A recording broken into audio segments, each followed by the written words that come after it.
Semua ahli Sion yang datang untuk acara ulang tahun kelahiran Kristus An-Sang-hong ke-105. Tuhan memberkati Anda. Marilah kita menyapa dengan ahli-ahli di sisi kita. Tuhan memberkati Anda.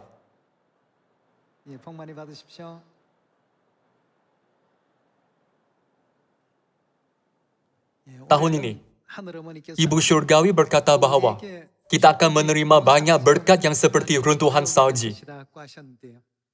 Melihat kembali tahun 2022, hal-hal seperti itu telah berlaku di seluruh Korea dan luar negara.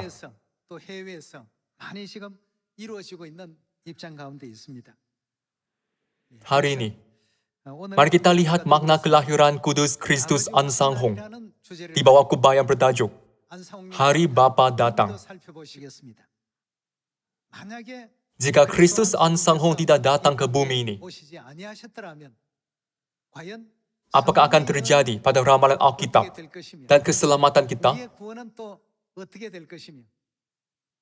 Bagaimanakah manusia menerima keselamatan?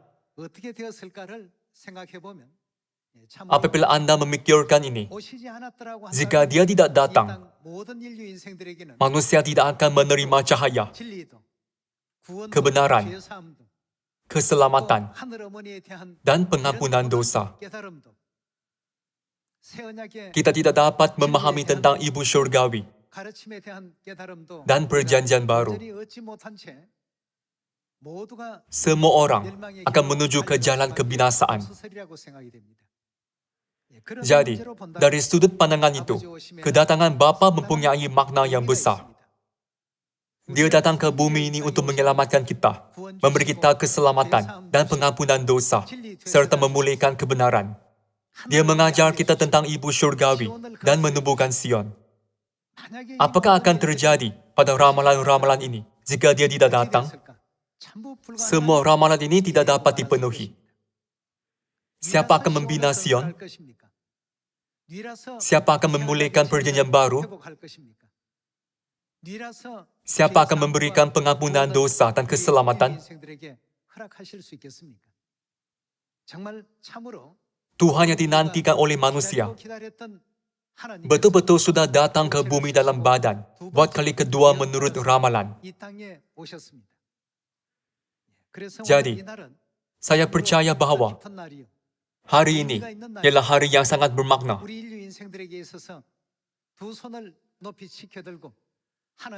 Inilah hari apabila semua manusia harus menyambut kedatangan Tuhan, mengucap syukur, dan memuliakan Dia.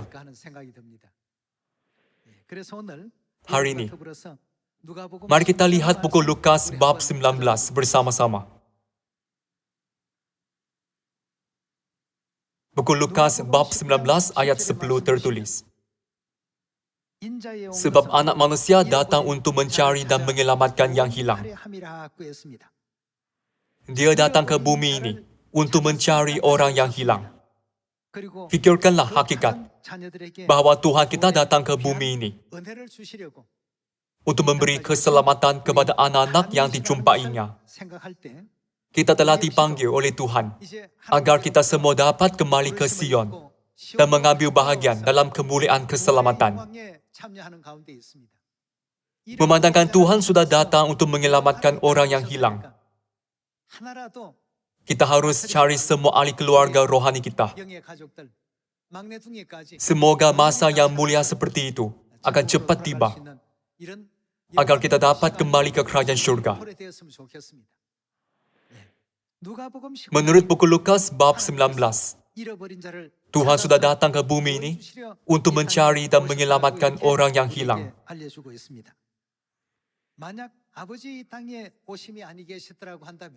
Jika Bapa tidak datang ke bumi ini menurut ramalan Alkitab, adakah cara lain untuk mempelajari ajaran Alkitab? Tidak ada. Buku Wahyu bab 5 tertulis, tidak ada seorang pun di surga, atau yang di bumi, atau yang di bawah bumi, yang dapat membuka gulungan kitab itu, atau dapat melihat sebelah dalamnya. Hanya siapa dapat? An-Sang-hong, Kristus yang datang kali kedua.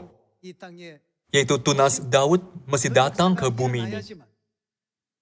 Hanya apabila ramalan ini dipenuhi, Alkitab akan dibuka. Kemudian, kita dapat mendengar, melihat, dan memahami kebenaran. Saat yang mulia seperti itu telah diramalkan dalam buku Wahyu bab 5. Jika dia tidak datang, ramalan ini tidak dapat dipenuhi, bukan? Tanpa kedatangannya, Alkitab akan dimeteraikan buat selama-lamanya. Perjanjian baru tidak dapat didedahkan. Kita tidak akan dapat menyadari tentang Paskah dan Ibu Surgawi. Malah tidak memahami bahwa kita ada saudara-saudari surgawi. Kita akan menjadi sangat kasihan karena harus diseksa selama-lamanya tanpa mengetahui apa-apa tentang semuanya itu di bumi. Namun, Tuhan telah datang ke bumi ini untuk menyelamatkan kita. Bukan hanya Bapa, tetapi juga Ibu sudah datang ke bumi ini, bukan? Sebab itulah, Bapa meninggalkan message ini kepada kita apabila dia naik ke surga selepas menamatkan 37 tahun pemerintahan Daud. Elisa mengikut Elia, Yosua mengikut Musa, Petrus mengikut Yesus, dan aku mengikut Ibu. Jika kamu benar-benar percaya kepadaku, ikutlah dan taatilah semua teladan yang telah kuberikan kepadamu. Dia mengajar kita seperti yang dikatakannya dalam buku Yohanes bab 13 ayat 15. Aku telah memberikan suatu teladan kepada kamu, supaya kamu juga berbuat sama seperti yang telah kulakukan kepadamu. Jika Bapa tidak datang, dapatkah kini kita mengenal Ibu Surgawi?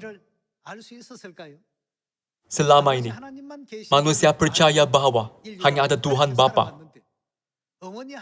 Jika Bapa tidak mengajar kita, tiada orang akan tahu bahwa Tuhan Ibu wujud. Walaupun dalam buku Wahyu bab 22 tertulis, roh dan pengantin perempuan, kita pun tidak dapat memahami tentang pengantin perempuan, dan akhirnya akan kehilangan semua peluang untuk diselamatkan. Mujurlah, Bapa telah datang ke bumi ini, dan biar kita menyadari Ibu Surgawi, Paskah, Hari Sabat, 7 perayaan dalam 3 kali, dan juga Sion.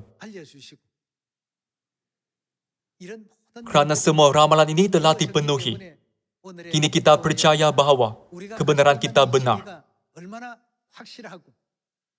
dan menyadari bahwa inilah kebenaran yang dibuktikan oleh Tuhan dan Alkitab, bukan?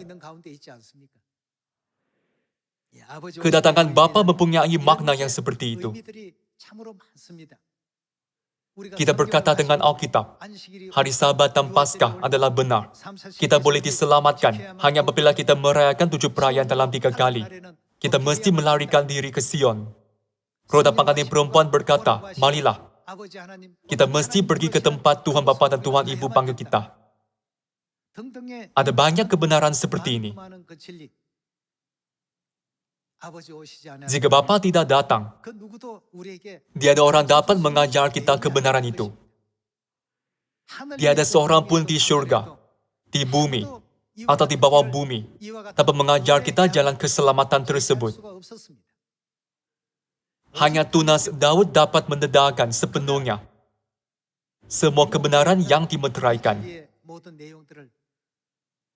Hanya dialah yang dapat mentafsir dan mendedahkannya. Kita sudah menerima Bapa Ansang Hong dan Ibu Surgawi yang diajar oleh Bapa. Kita sudah datang ke Sion dan menyambut 7 perayaan dalam 3 kali, serta perjanjian baru. Kita juga sudah menerima nama baru dan Yerusalem baru yang dibuktikan dalam buku Wahyu bab 3. Lebih-lebih lagi, Tuhan memberkati kita untuk berkumpul di sini pada hari ini. Jika Bapa tidak datang, semua perkara ini akan menjadi mustahil. Siapa akan menyediakan perjamuan dengan ari anggur yang tua benar? Seperti yang diramalkan oleh Nabi Yesaya dalam buku Yesaya bab 25. Jika Bapa tidak datang, siapa akan memberi kita perjamuan dengan ari anggur yang tua benar, yang meniadakan maut untuk seterusnya? Tiada orang dapat melakukannya. Yesus berkata dalam buku Matius bab 24, apabila ranting-ranting pokok ara lembut dan mulai bertunas, kamu harus tahu bahwa anak manusia sudah di ambang pintu. Siapa akan memenuhi ramalan ini? Apabila Israel yang disamakan dengan pokok ara merdeka,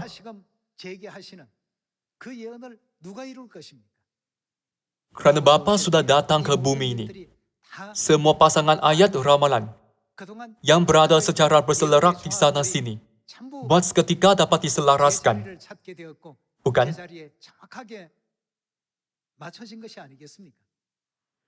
Sebab itulah kita yakin terhadap keselamatan yang akan Tuhan berikan kepada kita pada zaman Roh Kudus.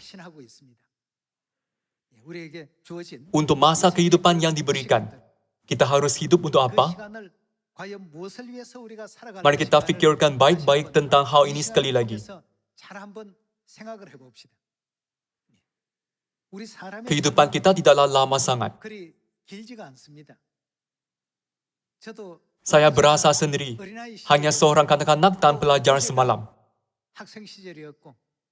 Entah kenapa, apabila saya sampai umur ini, saya betul-betul berasa bahwa hidup ini terlalu singkat. Tambahan pula, kehidupan manusia yang diberikan oleh Tuhan ialah peluang bagi anak-anak yang berdosa di syurga untuk bertaubat.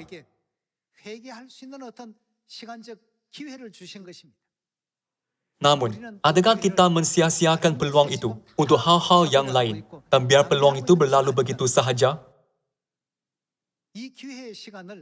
Kita harus pegang pada peluang ini, bertaubat, dan bersiap sedia untuk syurga. Namun, adakah kita membuang masa untuk hal-hal yang tidak bermakna? Pada masa ini, saya fikir bahwa kita semua perlu merenungkan hal ini sekali lagi. Tahun ini akan berakhir. Pada tahun baru, atas semua rancangan lain, saya harap agar Injil, yaitu kerja Bapa untuk menyelamatkan manusia akan dipenuhi. Kita harus mewarisi dan menyelesaikan kerja ini. Dan marilah kita semua doakan untuk kerja ini. Semoga kita menamatkan kerja yang masih tinggal dan yang ingin dilakukan oleh Bapa di bumi ini, serta kembali ke tanah air syurgawi kita. Hari ini, saya bersyukur sekali lagi kepada Kristus Ansang Hong yang telah memulihkan semua kebenaran perjanjian baru bagi pendosa syurgawi.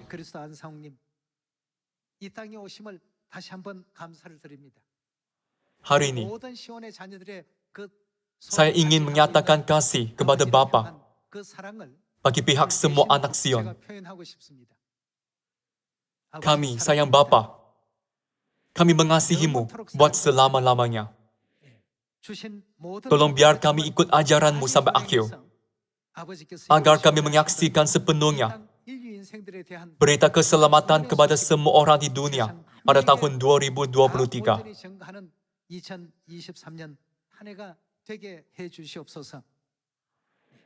Tolong juga memberkati kami, agar tahun yang indah akan dibuka, apabila kami menyelesaikan kerja penginjilan dan kembali ke syurga bersama dengan Ibu, serta semua ahli keluarga syurgawi. Hari ini, yaitu hari Bapa datang, saya memberi kemuliaan dan pujian sekali lagi. Dengan ini saya tamatkan khotbah hari ini. Sekian, terima kasih.